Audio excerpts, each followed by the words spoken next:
Salut mon gars, chaque semaine, Passibet retrace la carrière d'un footballeur et cette semaine, on parle de qui? De lui. Tu l'as reconnu, c'est Virgil van Dijk. Mais oui, le défenseur, le meilleur défenseur du monde. Bon, tu le connais vraiment? Voici les infos sur lui. Il est né à Breda, il a la double nationalité surinamaise, hollandaise. Il a un rêve, devenir footballeur professionnel. Mais lors de son adolescence, malheureusement, on lui découvre un abcès au foie, plusieurs interventions chirurgicales.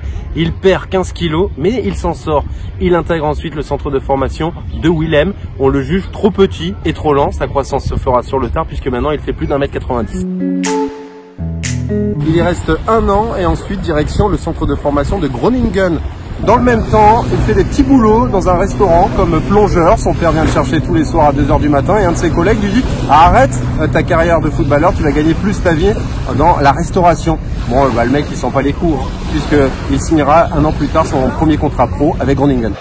Van Dijk, ja, die loert op een mogelijkheid om het nog een keer te proberen. En 2013, c'est l'heure du départ, il fait ses valises, il quitte les Pays-Bas pour l'Écosse. Il rejoint le club du Celtic, montant du transfert 3 millions d'euros et il va remporter 3 championnats et une coupe de la Ligue d'Écosse.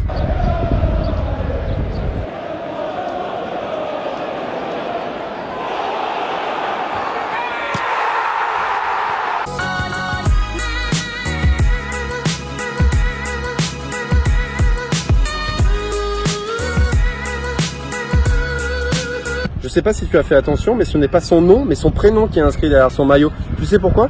Parce qu'il n'a pas supporté la séparation de ses parents.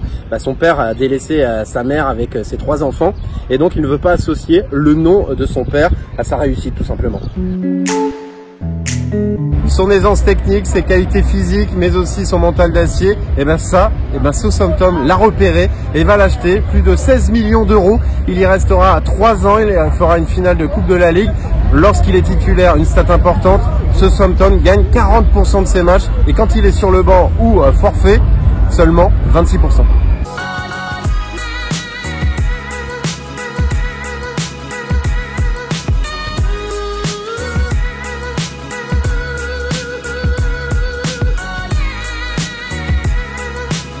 C'est en 2015 qu'il est sélectionné pour la première fois face au Kazakhstan. 3 ans plus tard, il claque son premier but face au Portugal. Et plus récemment, il a inscrit un but dans les arrêts de jeu face à l'Allemagne. Un but précieux puisque ça les envoie en demi-finale de la Ligue des Nations. On est en 2017, il veut quitter Southampton. Liverpool lui fait du charme depuis quelques mois. Un chèque de 68 millions est sur la table. Tout semble ok, sauf que Southampton ne veut pas le lâcher et va même souhaite porter plainte contre Liverpool pour approche illégale. Liverpool s'excuse dans un communiqué, ne veut plus le joueur. Et lui, il poste ça. Il est dans le brouillard, il perd le brassard de capitaine. Tout ça pour ça, puisque 6 mois plus tard, il rejoint Liverpool et il devient le défenseur le plus cher de l'histoire du foot. Montant du transfert, 84 millions d'euros. Une somme astronomique qui va surprendre plus d'un spécialiste, puisque c'est un joueur méconnu à l'époque. Mais il ne va jamais décevoir, puisque à l'époque, sans lui, Liverpool encaissait plus de 1 but par match. Depuis qu'il est là, 0,93.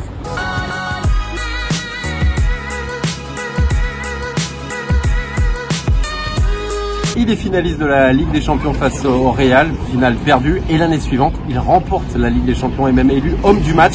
Il est vice-champion de Première Ligue et même élu meilleur joueur de Première Ligue. Rien que ça.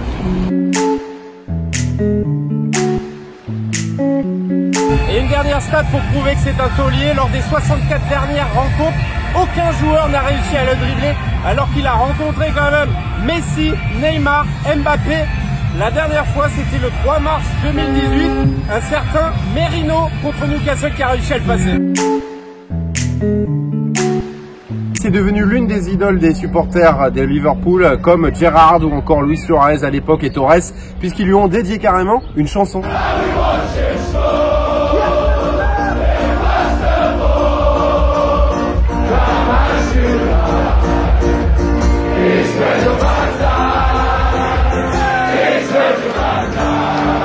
Les supporters de Liverpool peuvent être rassurés, il veut continuer, poursuivre son aventure avec le club anglais, mais pas de panique, son contrat expire en 2023, donc il y a le temps encore, et puis pourquoi pas un ballon d'or en fin de saison, il a remporté la Ligue des Champions, homme du match de la finale, joueur de l'année en Première Ligue.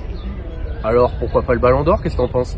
I think Messi is the best player in the world. I think he deserves it as long as he plays. So the Ballon d'Or is not something I'm definitely thinking of. Voilà mon gars, tu connais un peu plus Virgil van Dijk. Puis rappelle-toi, hein, like, partage et abonne-toi, pas si bête tout simplement.